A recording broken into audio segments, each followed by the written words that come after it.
വസുദേവസുതം ദേവം കംസചാണൂരമർദ്ദനം ദേവകീ പരമാനന്ദം കൃഷ്ണം വന്ദേ ജഗദ്ഗുരും. ജഗദ്ഗുരുവായ ഭഗവാൻ ശ്രീകൃഷ്ണന് നമസ്കാരം. ഭഗവത്ഗീത 4-ാം അധ്യായം ജ്ഞാനകർമ്മ സന്യാസ യോഗത്തിൽ ഭഗവാൻ ശ്രീകൃഷ്ണൻ അർജുനന് യജ്ഞകർമ്മങ്ങളെക്കുറിച്ചുള്ള ഉപദേശങ്ങൾ കൊടുക്കുന്നു. കഴിഞ്ഞ എപ്പിസോഡിൽ കുറേ യജ്ഞകർമ്മങ്ങളെക്കുറിച്ച് നാം മനസ്സിലാക്കി. ഇവിടെ ഭഗവാന്റെ ഉപദേശങ്ങൾ തുടരുന്നു. ദ്രവ്യയജ്ഞാതപോയജ്ഞ യോഗയജ്ഞാതദാപരേ സ്വാധ്യായ ജ്ഞാനയജ്ഞാച യദയ സംസിതവ്രതാഃ. ദ്രവ്യയജ്ഞം. ഹോതാവ് ദ്രവ്യങ്ങളെ അഗ്നിയിലർപ്പിച്ച് ദേവപ്രീതി നേടുന്നു. ഇതാണ് സാധാരണ നാം ചെയ്യുന്ന ഹോമങ്ങളും യജ്ഞങ്ങളും. തപോയജ്ഞം എന്ന് വെച്ചാൽ തപസ്സിലൂടെ അല്ലെങ്കിൽ ഈശ്വരാരാധനയിലൂടെ ഏകാഗ്രതയും മനഃശുദ്ധിയും നേടി ചെയ്യുന്ന കർമ്മങ്ങളെയെല്ലാം ജീവാത്മാവിൽ അർപ്പിക്കുന്നു. യോഗയജ്ഞം. യോഗാനുഷ്ഠാനങ്ങളിലൂടെ മനഃശുദ്ധിയും മനനിയന്ത്രണവും നേടി കർമ്മങ്ങളെ ഈശ്വരനിൽ അർപ്പിക്കുന്നു. സ്വാധ്യായ യജ്ഞം. ദിനചര്യകളുടെ ഭാഗമായി വേദപഠനങ്ങളും അധ്യാത്മഗ്രന്ഥ പഠനങ്ങളും കൊണ്ട് മനഃശുദ്ധി നേടി ആത്മശുദ്ധിയോടുകൂടി കർമ്മങ്ങളെ ഈശ്വരനിൽ അർപ്പിക്കുന്നു. ജ്ഞാനയജ്ഞം. മേൽപ്പറഞ്ഞ യജ്ഞങ്ങളിലൂടെ മനഃശുദ്ധി ഉണ്ടായി ജ്ഞാനം തെളിഞ്ഞ് പ്രകാശിക്കാൻ തുടങ്ങുന്നു. ജ്ഞാനാഗ്നിയിൽ അജ്ഞാനത്തെ അർപ്പിക്കുന്നതാണ് ജ്ഞാനയജ്ഞം. എല്ലാ യജ്ഞങ്ങളിലും ഏറ്റവും ശ്രേഷ്ഠം ജ്ഞാനയജ്ഞമാണ് എന്ന് ഭഗവാൻ പറയുന്നു. എന്തുകൊണ്ടെന്നാൽ ഈ യജ്ഞങ്ങളെല്ലാം കർമ്മത്തിൽ നിന്ന് ഉണ്ടായവയാണ്. ജ്ഞാനാഗ്നി എല്ലാ കർമ്മങ്ങളെയും ദഹിപ്പിക്കുന്നു. ശ്രേയാൻ ദ്രവ്യമയാദ്യജ്ഞാൻ ജ്ഞാനയജ്ഞപരന്തപ സർവം കർമാഖിലം പാർത്ഥ ജ്ഞാനേ പരിസമാപ്യതേ.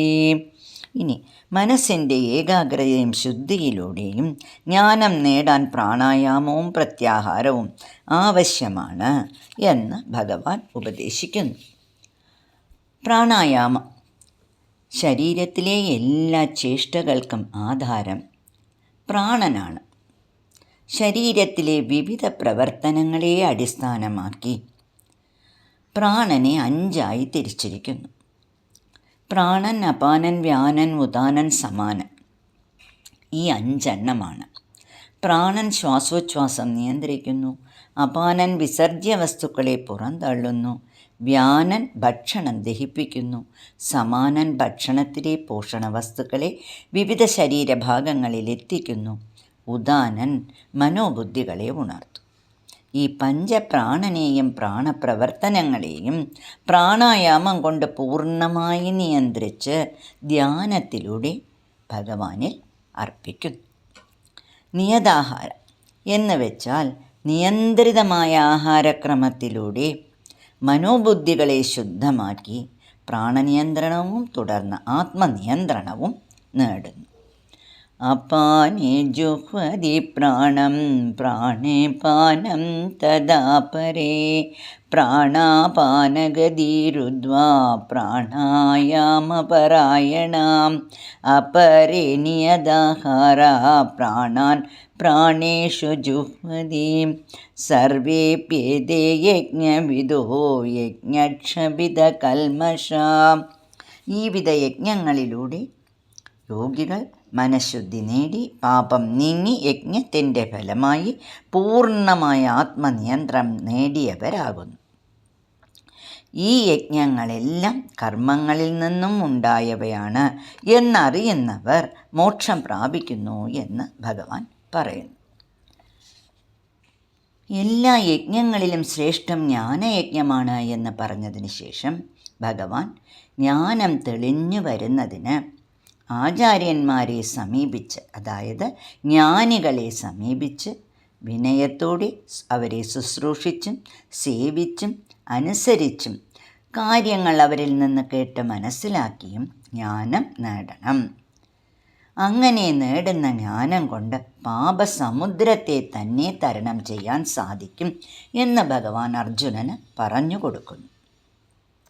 നഹി ജ്ഞാനേന സദൃശം പവിത്രമിഹ വിദ്യതേ ശ്രദ്ധാവാൻ ലഭതേ ജ്ഞാനം തത്പര സംയതേന്ദ്രിയ ജ്ഞാനം ലബ്ധ്വാ പരാം ശാന്തിം അചിരേണാധിഗച്ഛതി.